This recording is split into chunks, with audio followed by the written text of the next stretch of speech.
मध्ये पोषण आहाराच्या संदर्भामध्ये आणि अंगणवाडी सेविकांच्या विविध प्रश्नांच्या संदर्भामध्ये आदरणीय सन्मान्य सदस्य चित्राताईंनी या ठिकाणी प्रश्न उपस्थित केला। खरं तर THR हा ड्राय रॅशन स्वरूपामध्ये पुरवण्यात येऊ नये असं केंद्र शासनाने त्या ठिकाणी सूचित केल्यामुळे THR हा मायक्रो न्यूट्रिएंट फॉर्टिफाईड प्रीमिक्स या स्वरूपामध्ये जे काही केंद्र शासनाने आणि केंद्राच्या महिला व बालविकास विभागाने जे काही नियम आणि निकष 12 सप्टेंबर 2022 रोजी त्या ठिकाणी दिले त्यानुसार त्याच्यामध्ये प्रोटीनचं काय कंटेंट असलं पाहिजे, विटॅमिनचं काय कंटेंट असलं पाहिजे यानुसार ते देण्यात येतं। 2023-24 पासून THR पद्धतीनं त्या ठिकाणी हे प्रीमिक्स जे आहेत ते देण्याची सुरुवात झाली। खरं तर त्या संदर्भामध्ये मधल्या कालावधीमध्ये आम्ही सगळ्यांनी सुद्धा आढावा घेतला आणि सन्मान्य चित्राताईंनी जसे प्रश्न उपस्थित केले तसे आणखीन काही सन्मान्य सदस्यांच्या सुद्धा त्या संदर्भातल्या सूचना आलेल्या आहेत। मी सुद्धा ज्या वेळेला अंगणवाड्यांना भेट दिली त्यावेळेला तिथल्याही अंगणवाडी सेविका आणि मदतनीस यांच्याकडून काही सूचना आल्या। मी सुद्धा ते दिलं जाणारं प्रीमिक्स जे आहे ते प्रत्येक ठिकाणचं किमान 4-4, 5-5 ठिकाणचं मी सुद्धा त्या संदर्भामध्ये त्याची अगदी टेस्टिंग करून आम्ही त्या सगळ्या गोष्टी फेर तपास किंवा त्याची सगळी जी माहिती आहे ती त्यानुसार घेतली।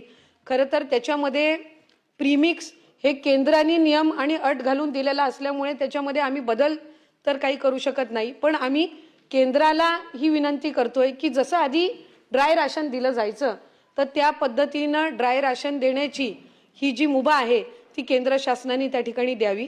पण ती मिळेस्तोवर आपण ज्या काही त्याच्यामध्ये सूचना दिलेल्या आहेत जसं त्याचं रेसिपीमध्ये काही बदल करता येईल का, तेलाचा त्याच्यामध्ये जो काही आपल्याला वास येतो आणि त्याच्यामुळे त्या चवीमुळे ते लहान मुलांकडून ते बालकांकडून खाल्लं जात नाही, तर त्या संदर्भातल्या आपण ज्या काही सूचना दिल्यात त्याच्यामध्ये जवळपास 1.5 ते 2 महिन्यापासून विभाग म्हणून आम्ही सुद्धा काम करत आहोत आणि त्याच्यामध्ये ती सुधारणा आणण्याचा आपला प्रयत्न आहे। त्याची कुठेही त्याचा जो न्यूट्रिएंट व्हॅल्यू आहे ही कमी न होता ते चविष्ट कसं झालं पाहिजे आणि त्याच्यामध्ये आपण म्हटल्याप्रमाणे साधारणपणे 2 महिन्याचा कालावधी असतो तर तो आणखीन कसा कमी करता येईल त्यासाठी आम्ही विभाग म्हणून त्या ठिकाणी प्रयत्नशील आहोत।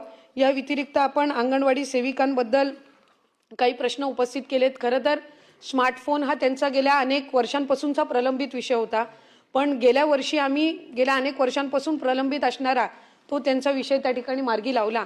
पण 4G त्यांना उपलब्ध करून दिलेला आहे, त्याच्यामध्ये आणखीन काही अपग्रेड करता येईल का, तर त्या संदर्भामध्ये सुद्धा विभाग योग्य ती पावलं ही त्या ठिकाणी संदर्भामध्ये खरं तर आपण या ठिकाणी प्रश्न उपस्थित किंवा आपण काही सूचना मांडल्यात। THR डिस्ट्रीब्युशन जे FRSच्या माध्यमातून होतं त्याच्यामध्ये साधारणपणे जानेवारी 2026चा जो रिपोर्ट आहे त्याच्यामध्ये 85% अधिक ही त्याच्यामध्ये जी काही नोंदणी आहे ती त्या ठिकाणी झालेली आहे। त्याच्यामुळे या सगळ्या परिस्थितीमध्ये आम्ही अधिकाधिक हा आहार पोचवून त्या मुलांना पोषण आहार वेळेत मिळणं, त्या बालकांना आणि कुपोषणाचं प्रमाण हे कमी करणं यावर अधिकाधिक लक्ष केंद्रित करत आहोत। आपण या आधी सुद्धा राज्यातील आदिवासी भाग सोडून इतर यांना सुद्धा अमृत आहार योजना त्या ठिकाणी लागू व्हावी या संदर्भामध्ये आपण सूचना मांडलेली आहेत। त्यामुळे त्या संदर्भामध्ये सुद्धा सकारात्मक पद्धतीनं आम्ही, कारण ही आदिवासी विभागाकडनं तो निधी महिला बालविकास विभागाला मिळतो आणि त्यांचा तो फक्त तेवढ्या घटकापुरतं मर्यादित असतो। आता त्या व्यतिरिक्त जर करायचा झाला तर त्या संदर्भातला योग्य तो प्रस्ताव तयार करून आम्ही तो सुद्धा शासनापर्यंत आम्ही सादर करू। अंगणवाडी सेविकांच्या प्रश्नांच्या संदर्भामध्ये नेहमीच महायुतीचं सरकार किंवा विभाग हा अग्रेसर राहिलेला आहे। 2 वेळा आपण ह्या कालावधीमध्ये अंगणवाडी सेविकांना मानधनची वाढ असेल, त्यांना आपण मोबाईलचा रिचार्ज उपलब्ध करून देतो, त्यांना आपण प्रोत्साहन भत्ता त्या ठिकाणी देतो आणि त्याचबरोबर त्यांना भाऊबीज सुद्धा दिवाळीच्या आधी ही आपण उपलब्ध करून देतो। हे याआधी या 2-3 वर्षाच्या आधी हे तितक्या नियमित पद्धतीनं नव्हतं जे आपण या संबंध कालावधीमध्ये सुरळीत केलेलं आहे।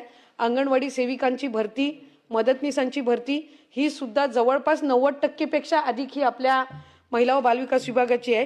त्यांना ट्रेनिंग देणं असेल, नवीन एज्युकेशन पॉलिसीनुसार त्यांना ट्रेनिंग देणं असेल, या सगळ्या बाबी आपण करत आहोत। कारण पोषण भी पढाई भी ह्या दोन्ही गोष्टी या आपण त्यामध्ये अधिकाधिक या नवीन सर्व धोरणामध्ये अंतर्भूत करण्याच्या दृष्टिकोनातून काम करत आहोत।